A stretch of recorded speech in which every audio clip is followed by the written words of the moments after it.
भाई बच्चों, आज जान लेते हैं 1 से 50 तक की संख्याओं के बीच कि कौन कौन सी सम संख्याएं होती हैं, कौन विषम संख्याएं होती हैं और कितनी अभाज्य और कितनी भाज्य संख्याएं होती हैं। तो पहले हम बात करते हैं सम संख्याओं की।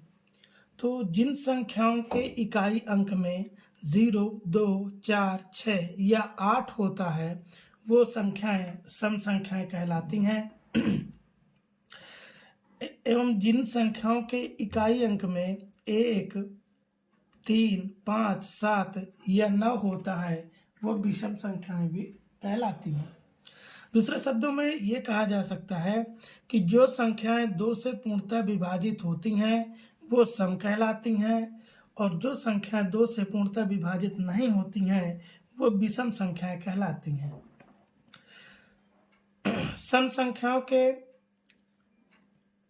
सापेक्ष यदि हम 1 से 50 तक या अन्य संख्याओं की बात करें तो दो क्रमागत सम संख्याओं का योगफल हमेशा एक सम संख्या होता है। दो क्रमागत सम संख्याओं का योगफल हमेशा एक सम संख्या होती है। जैसे हमारी 1 से 50 तक की हम यहाँ पर गिनती लिए हैं, इनमें से सबसे छोटी सम संख्या 2 है, उसके नेक्स्ट क्रमागत सम संख्या 4 है, फिर 6 है, 8 है, 10 है, 12 है, 14 है, 16 है, 18 है, 20, 22, 24, 26, 28, 30, 32, 34, 36, 38, 40, 42, 44, 46, 48 और 50। इस तरीके से सम संख्याएं एक के अंतराल में चलती हैं। प्राकृतिक संख्याओं में एक के अंतराल में चलती हैं। सबसे छोटी सम संख्या होती है हमारी 2। इसके बाद नेक्स्ट नंबर है 4। तो हम देख रहे हैं कि 4 और 2 इन दोनों का योग करने पर 6 प्राप्त होता है, जो एक सम संख्या है। अतः दो क्रमागत सम संख्याओं का योग हमेशा एक सम संख्या होती है। एक विषम संख्या की बात करें तो पहली विषम संख्या हमारी 1 होती है। पहली विषम संख्या हमारी 1 होती है। इसके बाद सम, फिर विषम, सम, फिर विषम, सम, फिर विषम। तो इस तरीके से हम अगर 1 से 50 तक की संख्याओं की बात करें, देखिए यहाँ पर 3 और 5 इनका योग करेंगे तो 5 3 8। तो 8 भी हमारा क्या है? सम संख्या है। यानी दो क्रमागत सम संख्याओं का योग भी सम होता है और दो क्रमागत विषम संख्याओं का योग भी सम संख्या होती है। एक बात करते हैं 1 से 50 तक की संख्याओं के मध्य अभाज्य और भाज्य संख्याओं की। तो अभाज्य संख्या वे संख्याएं होती हैं जिन संख्याओं के केवल 2 गुणनखंड होते हैं वह अभाज्य संख्याएं कहलाती हैं। इसके विपरीत जिन संख्याओं के 2 से अधिक गुणनखंड होते हैं वे भाज्य संख्याएं कहलाती हैं। संख्या 1 जो है, संख्या 1 ना तो भाज्य संख्या है और ना ही अभाज्य संख्या, क्योंकि 1 का केवल 1 गुणनखंड होता है, जबकि अभाज्य गुणनखंड के लिए, अभाज्य संख्या के लिए 2 गुणनखंड होना आवश्यक है और भाज्य के लिए 2 से अधिक गुणनखंड। इसलिए इस परिभाषा के अनुसार संख्या 1 ना तो भाज्य होती है और ना ही अभाज्य होती है। तो 1 से 50 तक की संख्याओं के बीच हम भाज्य और अभाज्य संख्याएं आज यहाँ पर सीखेंगे। तो 1 को पहले हम काट देते हैं क्योंकि ये भाज्य और अभाज्य दोनों में नहीं आता है। इसके बाद नेक्स्ट नंबर है 2। तो 2 हमारी अभाज्य संख्या है, सबसे छोटी अभाज्य संख्या या सबसे छोटी सम अभाज्य संख्या भी है।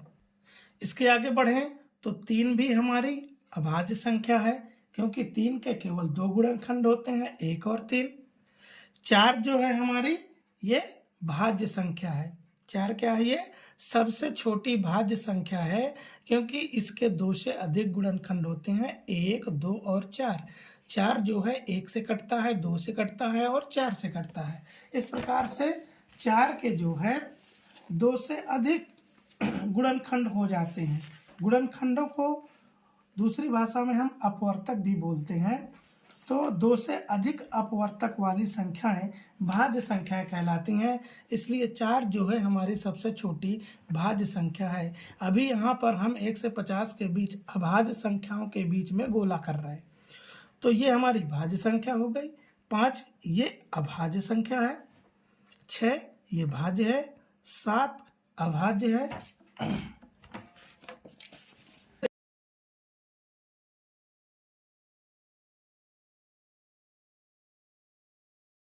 इसके बाद 8 जो है भाज्य है, ये भी भाज्य है और 10 भी भाज्य है। 11 जो अभाज्य संख्या है इसलिए हम इसमें गोला कर देंगे।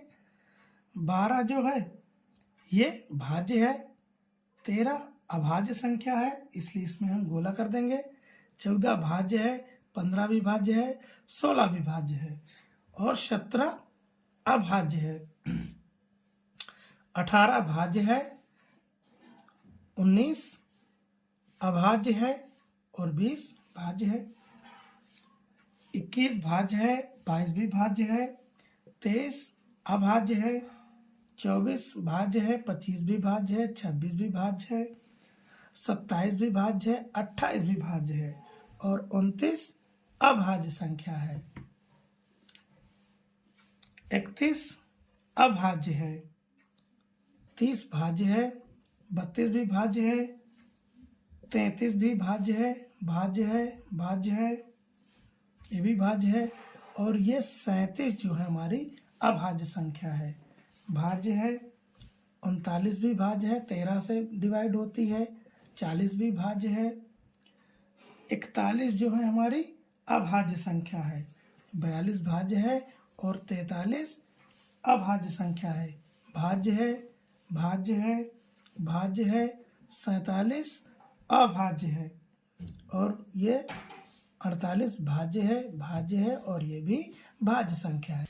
तो हम देख रहे हैं कि 1 से 50 तक की संख्याओं के बीच टोटल कितनी अभाज्य संख्याएं हो रही हैं। तो जिन संख्याओं में गोला आप देख रहे हैं वो अभाज्य संख्याएं हैं। तो आइए 1 से 50 तक के बीच हम काउंट कर लेते हैं कि कितनी अभाज्य संख्याएं होती हैं। तो 1 2 3 4 5 6 7 8 9 10 11 12 13 14 15 यानी टोटल अभाज्य संख्याएं 15 होती हैं। 1 से 50 के बीच में टोटल 15 अभाज्य संख्याएं होती हैं, जिनमें सबसे छोटी होती है 2। 1 से 50 के बीच यदि हम भाज्य संख्याओं की बात करें तो आइए काउंट कर लेते हैं कि कितनी भाज्य संख्याएं होती हैं। यदि आपसे कोई पूछता है कि 1 से 50 तक में भाज्य संख्याओं की संख्या क्या है तो आप यहाँ से बता सकते हैं। तो 1 को हम छोड़ देंगे क्योंकि 1 ना तो भाज्य में है और ना भी अभाज्य में है, इसलिए दोनों में इसकी हम काउंटिंग नहीं करेंगे। सबसे छोटी भाज्य संख्या होती है हमारी 4, इसलिए यहाँ से काउंट करेंगे तो 1 2 3 4 5 6 7 8 9 10 11 12 13 14 15 16 17 18 19 20 21 22 23 24 25 26 27 28 29 30 31 32 33 34 टोटली 1 से 50